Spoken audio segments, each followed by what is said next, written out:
Hi 9th October എൻ്റെ trading setup ഞാൻ entry എടുത്തത്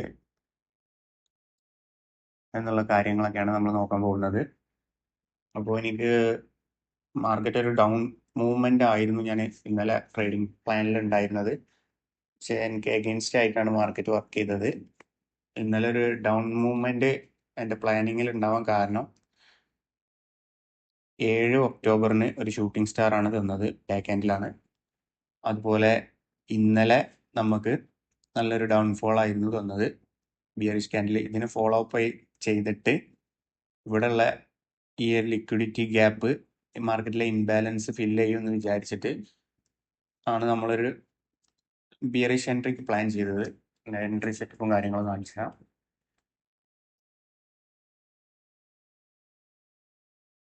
ഇങ്ങനെ ആയിരുന്നു പ്ലാൻ ചെയ്തത്.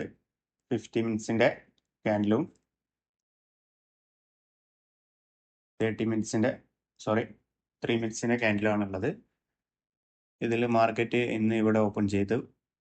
ഇവിടുന്ന് നമ്മൾ ഇന്നലത്തെ സെറ്റപ്പ് പ്രകാരം ഈ ഒരു പ്രൈസ് റേഞ്ചിൽ നിന്ന് മാർക്കറ്റ് ഡൗൺ ചെയ്ത് താഴോട്ട് വരുന്നായിരുന്നു. അതുപോലെ തന്നെ വന്നു ഈ ഒരു പ്രൈസ് റേഞ്ചിൽ നിന്ന്, അതായത് ഇവിടെ 2 മിനിറ്റ്സിൻ്റെ ക്യാൻഡിൽ ഈ ഒരു പ്രൈസ് റേഞ്ചിൽ നമ്മൾ എൻട്രി എടുത്തു.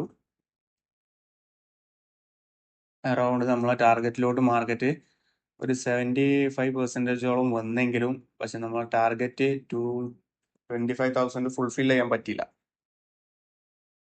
അതിൻ്റെ റീസൺ എന്താ എനിക്ക് തോന്നുന്നത് വെച്ചാൽ, ആ ടൈമിൽ 25,000 ഓയിൽ ബിൽഡപ്പ് നല്ല കൂടുതലായിരുന്നു. Put call options put buildup നല്ല കൂടുതലായിരുന്നു. അതുകൊണ്ടാണ്, അതൊരു റീസൺ ആണ്. അതുപോലെ തന്നെ ഇവിടുന്ന് പ്രീവിയസ് ഡേയില് ഇവിടുന്ന് നല്ലൊരു റിജക്ഷൻ തന്നിട്ട് ഒരു നല്ലൊരു അപ് ട്രെൻഡ് തന്നിട്ടുണ്ട്. അതുപോലെ തന്നെയാണ് ഇവിടെ ആക്ട് ചെയ്തിരിക്കുന്നത്. അപ്പോൾ നമ്മൾ മാർക്കറ്റിൽ ഉള്ള മൊമെന്റങ്ങൾ തിരിച്ചറിയണം, എന്നാലേ നമുക്ക് കറക്റ്റായിട്ട് എക്സിറ്റ് പ്ലാനും ഉണ്ടാവുള്ളൂ.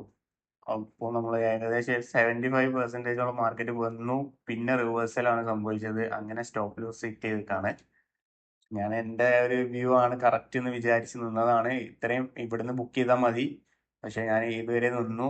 അത് എൻ്റെ ഒരു എന്താ പറയാ, സൈക്കോളജി പ്രകാരം അങ്ങനെയാണ്.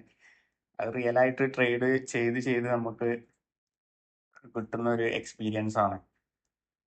ഇനി ഇങ്ങനെ ചെയ്യാൻ പാടില്ല എന്നുള്ളത്. അപ്പോൾ വേറെ ഒന്നുമില്ല, ഇനിയുള്ള മാർക്കറ്റ് അപ്ഡേറ്റ്സും കാര്യങ്ങളൊക്കെ നാളത്തെ വീഡിയോയിൽ ഉണ്ടാവും. ഓക്കെ.